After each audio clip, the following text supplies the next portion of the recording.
నమస్కారం. Big debate ప్రత్యేక చర్చ కార్యక్రమానికి స్వాగతం. తెలంగాణలో స్థానిక ప్రభుత్వాల ఎన్నికలకి రంగం సిద్ధమైనట్టుగా స్పష్టంగా సమాచారం అవుతున్నది. ఈ నెల 26వ తారీఖున రాష్ట్ర ప్రభుత్వం పంచాయతీ సర్పంచులు అలాగే వార్డు మెంబర్లకి రాష్ట్ర ఎన్నికల సంఘం నోటిఫికేషన్ విడుదల చేయబోతున్నట్టుగా పూర్తి సమాచారం. ఇప్పటికే రాష్ట్ర ఎన్నికల సంఘం ఆ ఏర్పాట్లను మొదలుపెట్టింది. ఓటర్ల జాబితా ప్రక్షాళన దగ్గర నుంచి మిగతా ఎన్నికలకు సంబంధించిన ఏర్పాట్లంటే కసరత్తులో స్టేట్ ఎలక్షన్ కమిషనర్ అలాగే ఇతర సిబ్బంది తలమునకలు ఉన్నారు. అయితే ఎంపీటీసీ జెడ్పీటీసీ ఎన్నికలు రెండవ దశలో జరిగే అవకాశం ఉన్నది. 42% రిజర్వేషన్ బీసీలకి లేకుండానే మొత్తంగా 50% రిజర్వేషన్ లోబడే ఎన్నికలకు వెళ్తున్నట్టుగా స్పష్టంగా అర్థమవుతున్నది. ఈ ఎన్నికలు ఏ రకంగా ఉండబోతున్నాయి, ఏ అంశాలు ఈ స్థానిక ప్రభుత్వాల ఎన్నికల్ని ఇన్ఫ్లుయెన్స్ చేసే అవకాశం దాని మీద వాళ్ళు బిగ్ డిబేట్లో చర్చను చేపట్టాం. చర్చలో మనతో పాటు లక్ష్మీ నరసింహారెడ్డి గారు బీఆర్ఎస్ పార్టీ నాయకులు ఇక్కడ స్టూడియోలో ఉన్నారు. అలాగే వెంకటరెడ్డి గారు భారతీయ జనతా పార్టీ సీనియర్ నాయకులు మనతో జాయిన్ అవుతున్నారు. అలాగే మానవత రాయ్ గారు కాంగ్రెస్ పార్టీ అధికార ప్రతినిధి వారు ఉన్నారు. బండారు రామ్మోహన్ రావు గారు సీనియర్ రాజకీయ విశ్లేషకులు, స్థానిక ప్రభుత్వాల విశ్లేషక నిపుణులు వారు కూడా మనతో ఉన్నారు. ముందుగా రామ్మోహన్ రావు గారు నమస్తే. రామ్మోహన్ రావు గారు, దాదాపు గంట కొట్టినట్టే కనపడతా ఉంది. 26వ తారీఖు నోటిఫికేషన్ వస్తుంటా ఉన్నారు.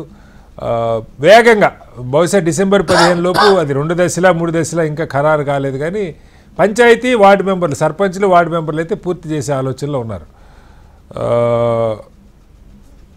దశకి మధ్య 2-3 రోజుల కంటే గ్యాప్ ఉండే అవకాశం కనపట్లేదు. మౌలికంగా ఒక అంశం రామ్మోహన్ గారు, నాకు అంటే లోకల్ బాడీ ఎలక్షన్స్ ఏ ప్రభుత్వాలు ఉన్నా సరే ఎందుకు కొంత ఇంత నిర్లక్ష్యానికి గురవుతాయి. రాష్ట్ర ప్రభుత్వాల, అది ఈ ప్రభుత్వాన్ని కదా, ఎవరున్నా అదే జరుగుతోంది.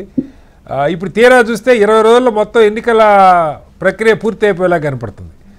అసలు అక్కడ ఎవరున్నారు, మనం అట్లా కళ్ళు తెరిచి కళ్ళు పూసేలోపు ఎన్నికలు అయిపోతాయి. ఇష్యూస్ చర్చకి రావు. ఏదో రాష్ట్ర ప్రభుత్వం, రాష్ట్రంలో రేవంత్ రెడ్డి గారా, కేటీఆర్ గారా, లేదంటే కిషన్ రెడ్డి గారా, ఈ చర్చ మీద ఎన్నికలు వెళ్ళిపోబోతా ఉన్నాయి. ఎలా అర్థం చేసుకోవాలి? నిజంగా ఆ లోకల్ గవర్నమెంట్స్ ఇంపార్టెన్స్ని ప్రజలు, పార్టీలు ఎప్పుడు గుర్తిస్తాయి?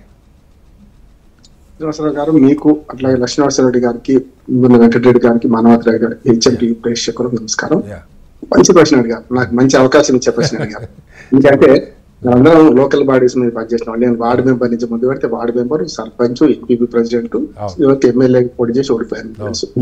ఏమంటారంటే మొదటి నుంచి కూడా మీరు అన్న మంచి ప్రశ్న ఏంటంటే, అప్పుడు చట్టం రాకముందు 73, 74 రాజ్యాంగ సవరణ రాకముందు ఇదే పరిస్థితి, వచ్చిన తర్వాత ఇదే పరిస్థితి. రాకముందు అయితే స్టేట్ ఎలక్షన్ కమిషన్ ఉండేది కనుక కాదు కనుక రాష్ట్ర ప్రభుత్వం తప్పుకుంటే చూడండి, ఫస్ట్ 64 అయింది, 64 తర్వాత 71 అయింది ఎలక్షన్లు, 71 తర్వాత మళ్ళీ 81 దాకా కాలేదు చూడండి, 81 తర్వాత 88, 80 తర్వాత 95, ఇక 95 చూసి మనం కేసులు వేయకుండా ఎక్కడైనా ఎలక్షన్ జరిగినాయి చూడండి. మొత్తం 2001, 2006, 2011 జరగాల్సి 2013లో జరిగింది, 2018లో జరగాలి, 2019లో జరిగింది, 2019 ఆఖరి 19లో ఫస్ట్ ఎలక్షన్ తెలంగాణలో లోకల్ గవర్నమెంట్స్ ఎలక్షన్.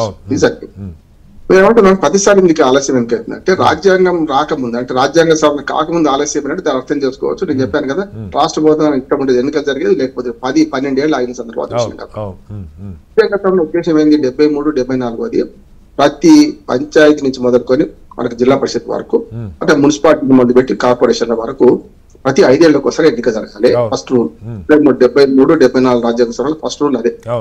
దానికి అనుగుణంగా election commission, state election commission పెట్టమన్నారు, అది కూడా పెట్టింది.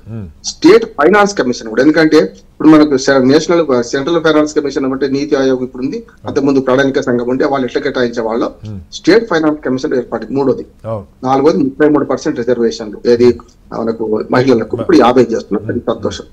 5వది గ్రామ సభను గ్రామ పార్లమెంట్ గా ప్రకటించడం. ఇవి మనకు తెలుస్తుంది. దాని ఉద్దేశం ఏంది, స్టేట్ ఎలక్షన్ కమిషన్ ఎప్పటికప్పుడు ఎలక్షన్లు సక్రమంగా 5 ఏళ్ల కోసం జరపాలి. అయితే ఎమ్మెల్యే ఎలక్షన్లు, ఎంపీ ఎలక్షన్ ఎందుకు అవుతలేవు? మొన్న జూబ్లీ హిల్స్ వెంటనే 6 ఏళ్ళు అక్కడ డిలిమిటేషన్ లేదు. డిలిమిటేషన్ ఆల్రెడీ ఒకసారి 25 ఏళ్ళ దాకా అదే కనుక ఆ సమస్య రావాలి. 2వది డిలిమిటేషన్ రిజర్వేషన్ల ఖరారు కూడా కొత్తగా 20 ఏళ్ళకి ఒకసారి అంతే.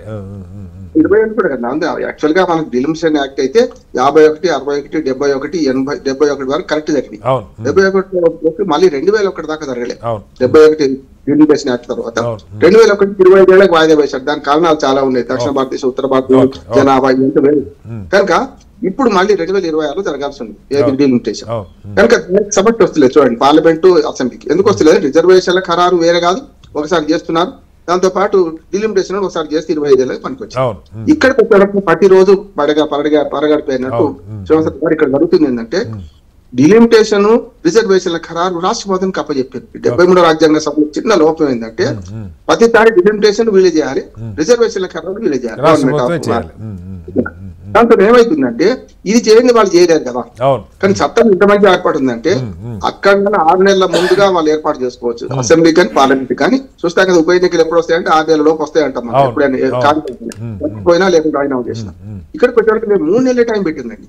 ఇంకా మంచిది అంటున్నా అంటే ఒక 3 నెలల తర్వాత ఖాళీ పంచాయతీ ఎన్నికలు అన్ని జరపాల్సిందే. ఏది మనకు పంచాయతీ నుంచి మనకు జిల్లా పరిషత్ వరకు కూడా జరపాలి. కానీ 3 నెలల ముందు ఈ ఎలక్షన్ కమిషన్ ఎందుకు మేలుకుంటలేదు అంటున్నాడు. ఏం చెప్తాను ఇప్పుడు రాణి కుమీర గారు మళ్ళీ మీరు అన్నాడు హఠాత్తుగా భూకంపం వచ్చినట్టే రాష్ట్ర ప్రభుత్వం రెడీ అనగానే వీళ్ళు రేసు నిలబడుతున్నారు. ఎందుకంటే ఇప్పుడు కేంద్ర ఎన్నికల కమిషన్ మీద చాలా ఆరోపణలు చేస్తున్నాం మనం. రాష్ట్ర ఎన్నికల కమిషన్ కూడా స్వతంత్రంగా ఎందుకు నిలబడలేకపోతున్నా అంటున్నాడు. అంటే వాళ్ళు రెడీ అయిన చేస్తారని నిలబడుతున్నారు. ఈ పని మొదలై చేయొచ్చు కదా, ఇప్పుడు చేయాలి చెప్తాను. 2024 జనవరి 31 అయిపోతున్నాయి సార్. ప్రభుత్వం ఎప్పుడు ముందు పెట్టాల్సి ఉండే? కనీసం 3 నెలల ముందంటే ఎలక్షన్ కన్నా ముందు సరే అసెంబ్లీ ఎలక్షన్లు వచ్చినాయి అనుకుందాం. కనీసం ఎలక్షన్స్ అయిపోయిన డిసెంబర్ లో కొత్త ప్రభుత్వం ఏర్పడదు కదా, ఆ ప్రభుత్వానికి లేఖ ఎందుకు రాయలేదు? మీరు డ్యూ ఉన్నారు, ఎలక్షన్ జనవరి 31 అయిపోతున్నాయి పంచాయతీవి అని ఎందుకు రాయలేదు? తర్వాత నేను అదే అయిపోయింది అనుకోండి, కొత్తగా ప్రభుత్వం వచ్చింది. 2024 జనవరి 31 తర్వాత జూన్ లో ఎంపీటీసీ జడ్పీటీసీ మున్సిపాలిటీలని పాల్గొంటుంది కదా, అప్పుడు కూడా మార్చిలో పార్లమెంట్ ఎన్నికలు జరిపేవాళ్ళు కదా. 2 3 చెప్తున్నాను ఇవన్నీ అయిపోయినాక ఒక లేఖ రాయాలి కదా గవర్నమెంట్. ఎందుకంటే స్థిరంగా ఉన్నది కాంగ్రెస్ గవర్నమెంట్ వచ్చింది, 6 ఏళ్ళు ఉంది. అప్పుడు అప్పటి నుంచి లేఖలు రాయకుండా ఉండి వాళ్ళు ఏ నాటకం ఆడుతుంటే ఆ నాటకం. ఈ ప్రభుత్వాన్ని అంటలేదు, గతంలో బీఆర్ఎస్ కావచ్చు తెలుగుదేశం కావచ్చు ఎవరైనా సరే వాళ్ళు నాటకాలు ఆడుకోవడం కూర్చుంటే బీసీ రిజర్వేషన్ వాళ్ళకి అనుకూలమైన పరిస్థితి వచ్చేదాకా వీళ్ళు ఎందుకు అవుతున్నారు? ఎలక్షన్ కమిషన్ మనం ఏమంటారు దాన్ని స్వతంత్ర ప్రతిపత్తి కలది. ఇప్పుడు మనకు ఎలక్షన్ సిఇఓ ఉంటాడు ఇక్కడ, కేంద్ర ప్రభుత్వ ఎన్నికల కమిషన్ సిఇఓ అని ఉంటాడు. సిఇఓ స్వతంత్ర నిర్ణయాలు తీసుకోలేదు, కానీ election commission state election commission నిర్ణయాలు తీసుకోవాలి కదా. ఎందుకు తీసుకోవడం లేదా అంటున్నాను. అంతేందుకు ఇన్నిసార్లు అయింది కదా హైకోర్టు దగ్గర వీళ్ళు అడిగింది 2 నెలల టైం కావాలన్నారు మన హైకోర్టులో. ఏమన్నారు? రాష్ట్ర ప్రభుత్వం రిజర్వేషన్ డిలిమిటేషన్ కరాగానే 2 నెలల టైం అన్నారు కదా. మరి నెల కాగానే మరి వాళ్ళ రాష్ట్ర ప్రభుత్వం ఏం చేస్తలేదు. మరి మా సంగతి ఏంటంటే కోర్టు ముందర వీరు పిటిషన్ అయ్యానా ఎలక్షన్ కమిషన్.